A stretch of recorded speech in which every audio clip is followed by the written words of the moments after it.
They're decorating the drawing room with the sort of hand-blocked wallpaper Boulton himself would have chosen.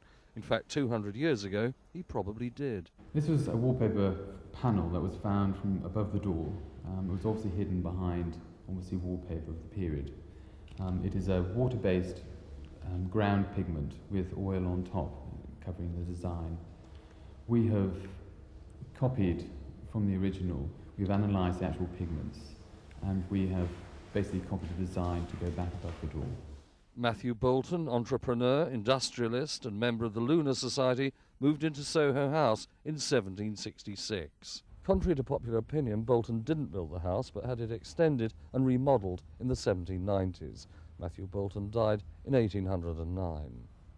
The house underwent several incarnations after the Boulton family gave it up in 1851, a girls' school between 1893 and 1911, a hotel between 1912 and 1954, a hall of residence for GEC apprentices between 1955 and 61, and a hostel for single policemen between 1961 and 90.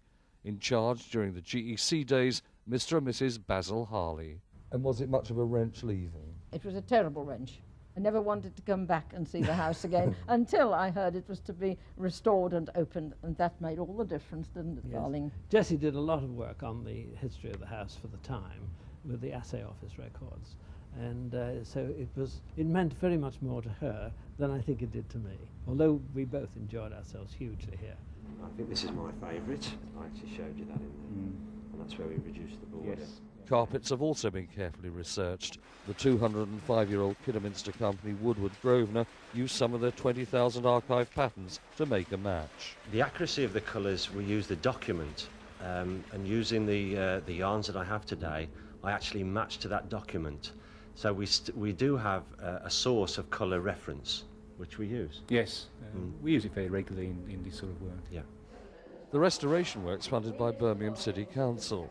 The present-day Lunar Society have also raised £150,000. Matthew Boulton was one of the founder members, and he, as you know, lived in this house. And indeed, this room was used extensively for meetings of the Lunar Society, which took place on full moon days, because they all wanted to go home in the best light possible and not be mugged as they went back to their own individual homes. And do you think Matthew Boulton would think you've got it right? I'd like to think that if he came back and paid us a visit, he'd feel at home here. Yes. Yes, I think so. Many rooms are already completed and only the furniture has to be moved in. Soho House should open on October the 7th.